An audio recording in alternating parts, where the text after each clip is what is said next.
Seguimos acompañándote en el aire de la 99.9.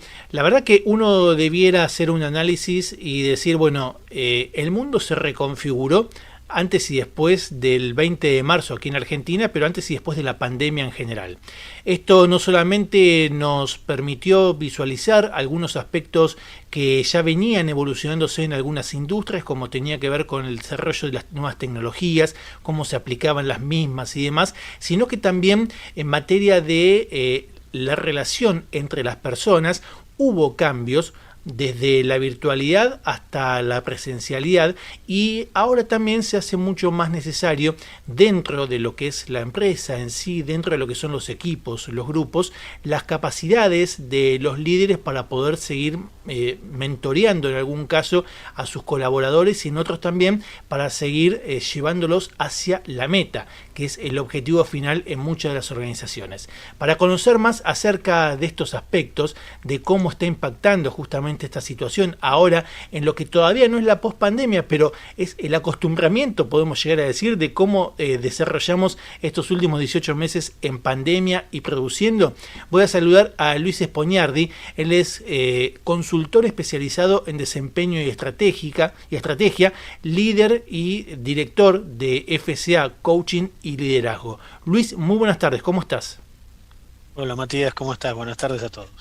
La verdad que muy interesado en conocer esto que veníamos viendo, porque durante este año y medio, Luis, como yo planteaba desde que comenzó la pandemia hasta ahora, hemos atravesado por distintos lugares dentro de lo que son las organizaciones, las empresas. Ustedes lo deben ver también desde FCA, y la gran pregunta es, ¿el mundo se reconfiguró? Y para un mundo reconfigurado, ¿hacen falta nuevas capacidades desde el rol de los líderes justamente en este tipo de aptitudes? Sí, sin duda, mira, nuestra lectura abarca todo el espectro de empresas que tenemos como clientes, que van desde pymes a empresas grandes, y lo que vemos, Matías, en particular es que hay una presión extra. Ya veníamos trabajando bajo presión, ¿no? Y fíjate que una de las competencias que a veces se requiere dentro de las búsquedas de personal, de determinados puestos de trabajo, es respuesta ante la presión, ¿no? Entonces, hoy en día esta presión está ejercida desde la necesidad de ser más productivos. No es que la pandemia nos hizo más improductivos, sino que la pandemia dejó en evidencia la baja productividad que veníamos teniendo. Ujú. A partir de eso, entonces empezó a generarse una creación de conciencia colectiva de que tenemos que ser más productivos, y eso implica que los equipos sean más compactos, que estén más alineados, que cuando alguien, el líder dice vamos, arrancamos, todos sepan hacia dónde es que tienen que ir, y no que haya que demorar tiempo en aclararle a cada uno hacia dónde estamos yendo, qué tiene que hacer cada uno. Todo eso es alineación. Claro. Y eso le genera al líder una demanda de energía extra, ¿sí? Eh, a Mientras te eso le escucho, agregamos, voy pensando sí, y hago una comparación, no puedo evitar traspolar la situación entre lo que es el líder, la empresa, el grupo. Vos decías, quedaron al desnudo algunas cosas que estaban pasando y que no se veían, y lo que ha sucedido con los países, ¿no? Porque los países también, o sea, todos entramos a la pandemia, pero no todos lo transitaron igual y no todos salen de la misma manera.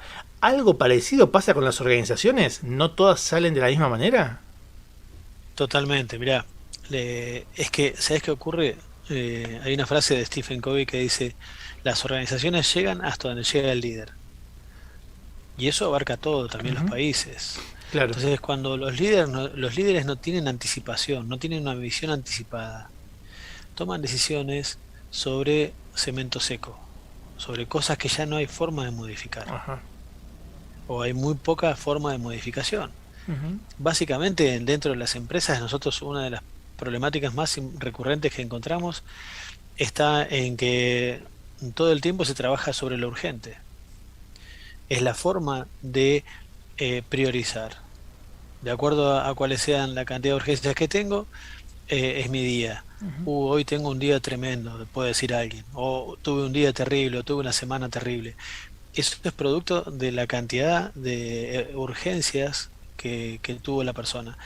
Y el error está en la forma de configuración de esa agenda, ¿no? Porque Claro. está configurada en base a lo urgente. Y vos fíjate que debes recibir este tipo de comentarios, pero mucha gente se siente productiva cuando más cosas hizo porque atacó más la urgencia y no trabajó sobre cosas que eran importantes para su organización. Correcto, no afilamos la sierra. Claro. No trabajamos, o sea, el afilar la sierra no entra nunca en el radar de los líderes. Ujú. Ahora, hablemos de afilar la sierra, Mati, ya que hablamos de esto, porque hoy la necesidad de los líderes es tener competencias de líder coach. Ajá, ¿qué es eso? Líder coach. Mira, eh, el líder no alcanza con que pueda tener claro el norte, que tenga buenas competencias operativas, que sea muy buen gerente, que tenga conocimientos excelentes del negocio en el que está su empresa. Necesita ser capaz de ver, observar y escuchar a las personas que lidera.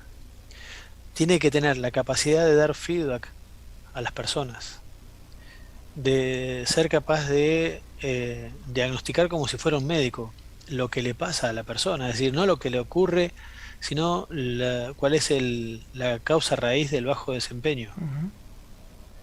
A partir de eso, eh, tiene que poder hacer lo procedente, que es lo que hace un médico después de diagnosticar, que es prescribir. Ajá, Entonces vos fíjate todo lo que tiene que hacer hoy un líder, porque ¿sabes qué, Mati? Nadie más lo va a hacer. claro. ¿Qué ocurre? ¿Por qué hablo de que el líder tiene que ser capaz de dar feedback? Porque muchas veces el líder no tiene la capacidad de poner en palabras lo que quiere que pase. Y mucho menos tiene la capacidad para decirle a alguien que está haciendo mal el trabajo. Ujú. Porque tiene la sensación de que va a generar un conflicto, la persona se va a enojar, porque cómo me está diciendo que yo hago mal con todos los sacrificios que hago, ¿no? Todo eso que entra dentro de los acuerdos ganar-ganar de la organización. Todo eso, fíjate dónde nos lleva, Mati. Por ejemplo, una premisa que nosotros proponemos es que está bien que las personas curan con el cuerpo algún bache sistémico. Cuando un proceso, por ejemplo, no tiene el estándar necesario y la persona tiene que cubrir con su cuerpo, es decir, quedarse más tarde o ocuparse de algo extra, lo que fuera, ¿no? Ujú. A eso le llamamos cubrirlo con el cuerpo. Está bien si es la excepción, está mal si es la regla. Claro. Y esto es más recurrente de lo que creemos. Ujú. Ahora, para la persona que hace eso todos los días, que cubre con su cuerpo el déficit de la empresa, la sensación que le queda es de que tiene saldo a favor dentro de la empresa. Cuando se equivoca y el líder le marca algún error, la sensación que tiene la persona es que bajó la cuenta de banco emocional. Es decir, flaco, escúchame, yo vengo dejando la piel acá y vos me Claro. venís con esto. Claro.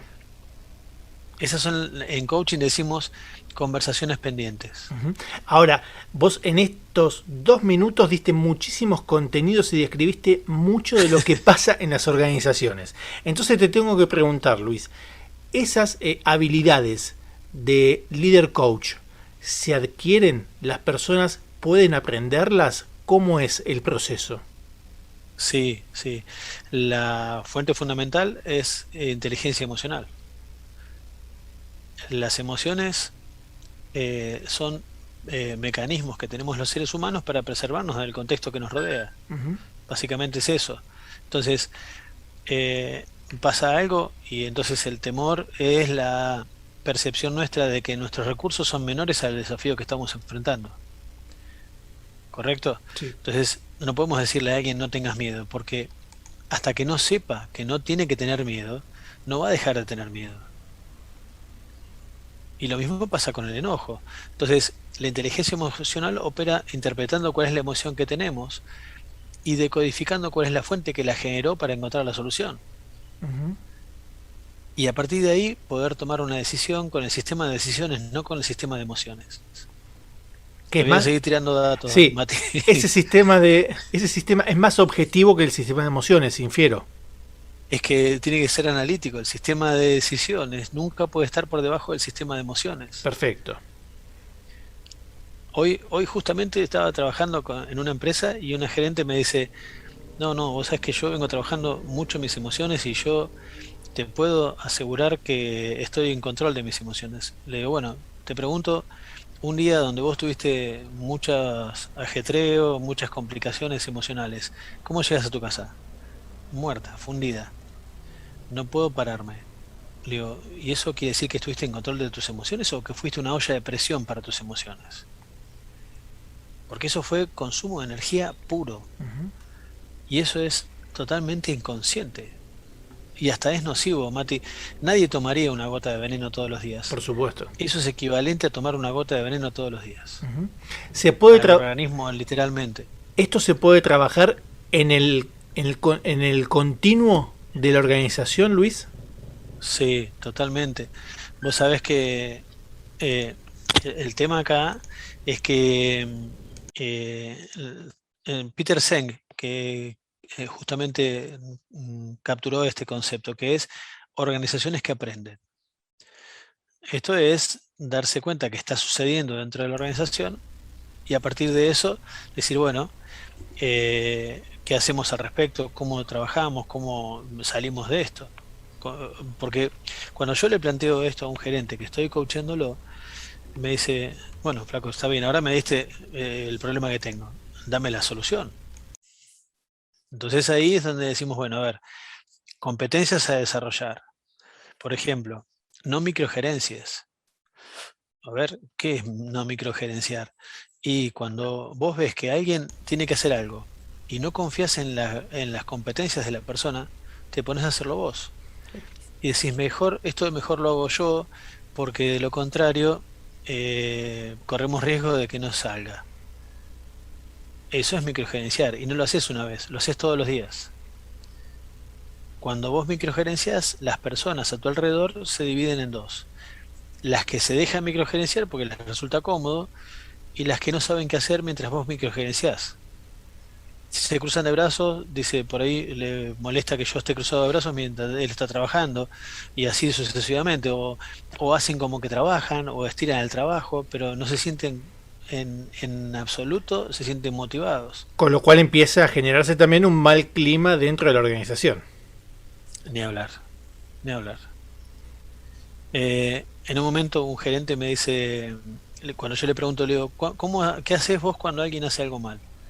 Y dice, primero veo si lo sabe hacer, si no lo sabe hacer, si tiene buena o mala intención al haberlo hecho mal.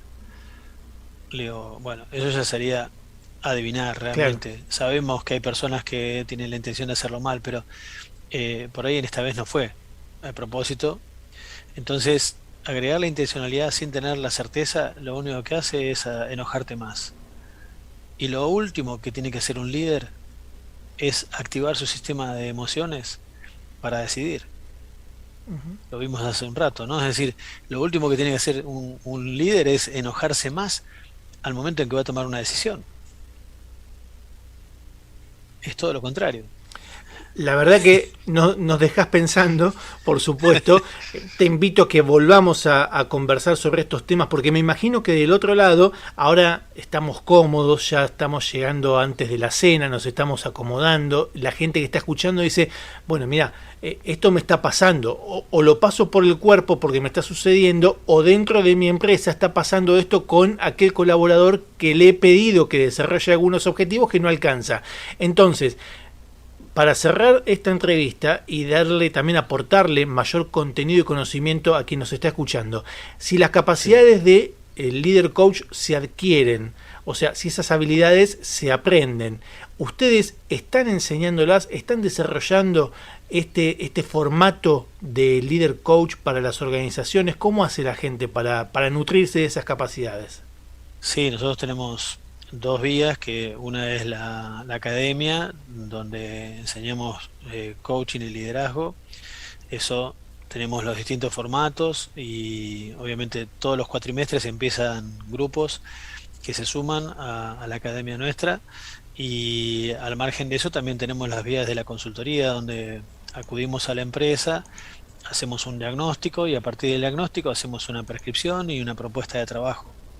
Lo que sí es importante saber, Mati, es que sea lo que sea que haya que desarrollar, hay que respetar la ley de la cosecha. Ajá. Nada es automático, nada es enseguida, así que probablemente la persona que está escuchando y piense que tiene la necesidad en este aspecto de consultarnos, piense, bueno, pero estaré en condiciones de pagar los honorarios que puede costarnos esto.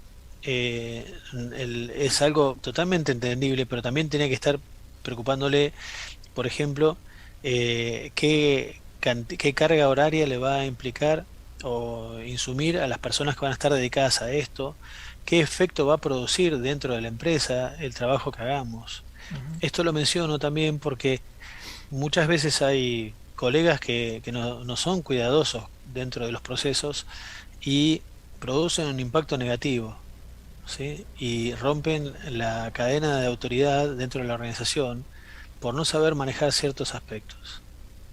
¿Sí? Esto es muy importante tenerlo en cuenta. Nosotros trabajamos en procesos cortos, cada 4 o 6 meses inicialmente, como para darle a la empresa y a los líderes la oportunidad de darse cuenta de lo que está pasando, de entender lo que sucede, porque hay algo que nos lleva a algo muy importante, Mati, perdón la redundancia. Eh, sin el involucramiento total de los líderes, nuestro trabajo es un gasto, no es una inversión. Claro. Si el líder no se compromete a ser el primero que cambie, a ser el ejemplo diario del cambio, es preferible que no haga nada en este aspecto. Está clarísimo, Luis. Te agradezco muchísimo por este contacto. Estoy seguro que dejaste una semillita del otro lado y la sinceridad por sobre todas las cosas. Así que te agradezco mucho por esta nota porque seguramente le ha caído muy bien a mucha gente que nos está escuchando. Que tengas muy buenas tardes.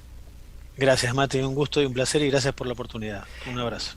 Gracias, Espoñardi. Luis Espoñardi, él es consultor especializado en desempeño y estrategia, director de coaching y liderazgo FCA, que pasó con nosotros contándote estas cosas que son tan importantes y seguro, pero estoy seguro que te hizo ruido, te hizo el ajá y vas a decir, sí, esto me está pasando, esto está sucediendo en mi organización.